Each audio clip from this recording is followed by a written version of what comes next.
Hello guys, Kajus TV here.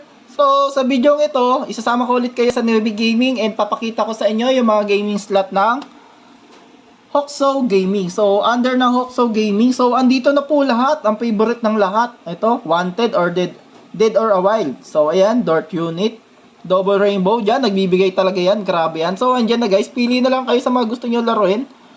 So, ayan. Ayan guys. Scroll ko lang para makita nyo. Lahat ng laro nandito na yan guys. Dito nyo lang makita yan sa Newbie Gaming.